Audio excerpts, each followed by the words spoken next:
how do you advise men and organizations like ours that work with men that really, when they put out the call to have men re-envision masculinity, one of the first things that they actually do respond is to their own pain. And so how do you help to monitor some of that pain in the context of feminist principles and practices? And secondly, how do you deal with this whole idea of post-patriarchal, post-feminist, really in a global context where the realities of women and girls are just way different than they are here in an American context, North American context, I should say, in particular? Well, I think those are good questions. I think that one of the things that was very challenging for me with Third Wave and then also with What Makes a Man is this issue of marketing, really, of how to reach out in a way that's organic. Marketing isn't necessarily organic, but in a way that speaks to the realities of men. And that's why I think starting from this context or this framework of pain is positive, and I think it is a way in. And I think that certainly the women's movement offers a very good model for that. Consciousness-raising groups were the core, the backbone of the early movement, second wave certainly. And that was a real location of organizing, women coming together and talking about the ways in which they felt stifled, alienated, marginalized, and generally just, emotionally wounded and crippled and debilitated. And that was a very powerful place for them to begin. And I think that men are really on the cusp of having that kind of mass movement. And so it makes sense that starting from a position of injury, is bound to be successful. And I think more and more culture and more organizing that addresses specifically that wound, is beneficial. So as an organizer, I applaud you. And actually, as I look out into the culture, I see many examples of pop culture that are trying to really look at, the ways in which men are holding this kind of pain. I was just watching, just by chance last night, this Fox show just came on, and I was watching it, called Glee, which is a new comedy, teen, whatever. And the protagonist, was this sort of jock guy who, when he decided to, or when he was forced to join the Glee Club, which is considered a kind of feminized space, was brutally attacked by his football team members, and he had to really stand up for a young man who was in a wheelchair, and there was a huge battle there, and he had to sort of stake his claim as an emotionally, honest human being and lead these other men. I mean, and it was in a very reductive context, and obviously it was problematic in that, he was a white male protagonist, privileged, etc., and so forth. But I do see more and more expressions of the ways in which men are holding this pain, and I think that's a great place to start. In terms of but I don't think that's a place to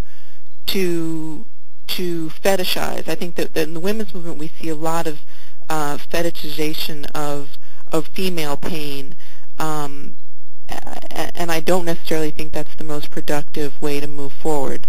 But I do think it's a necessary point of access and a way to reach men. So, in terms of the global discussion of what's going on with women and girls, and this issue of post-feminist and post-patriarchal and the ways in which it applies in different cultures, I think it's a very important point. It needs to be approached very carefully.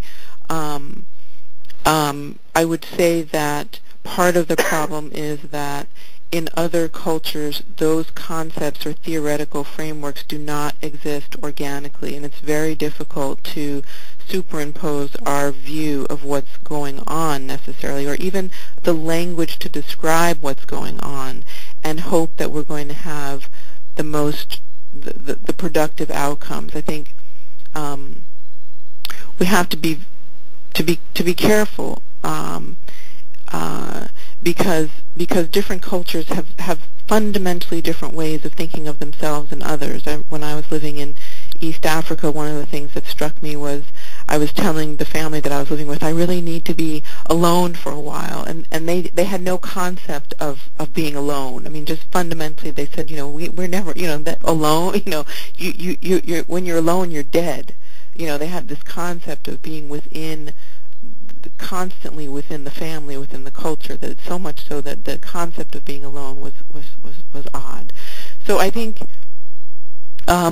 we need to be doing what a lot of groups within, NGOs certainly are doing, the Human Rights Bill, understanding that crimes against women are crimes against humanity. All of that work is very important.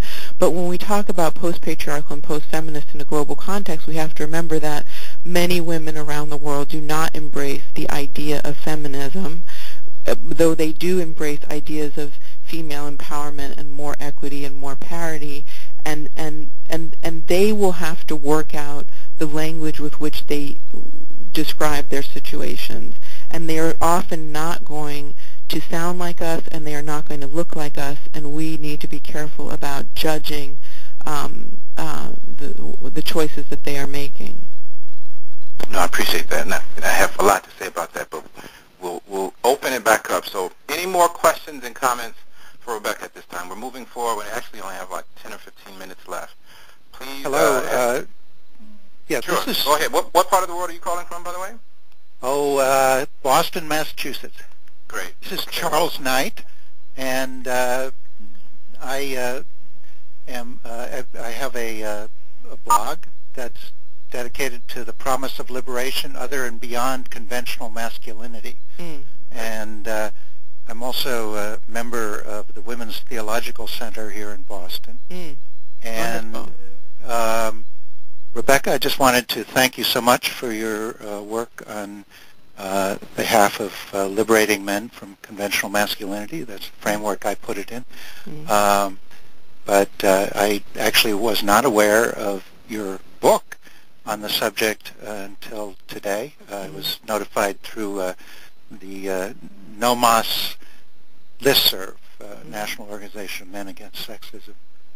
So there is a bit of a movement out there, as you say, among men, fairly small so far. Yeah. But I guess my question, if you have any further comments on how we begin to work that movement and bring more men into realization that there's benefits to changing their gender identity, I guess I would put it. Yeah. Charles, do you mean more in a movement context? Are you specifically interested in how organizations? Well, how do we Sure. bring more men to realize the benefits for them of moving into a kind of liberational perspective and really trying to change their expression of gender?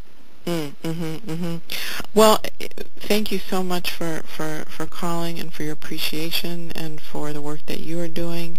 I think to answer that question, I would say there are a lot of different levels at which we all must work.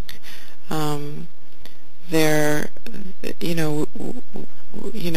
I speak at colleges, for instance, which obviously is a rarefied environment, and I talk about this war against boys and the ways in which they're brutalized and how limiting that is for them, so many young men respond.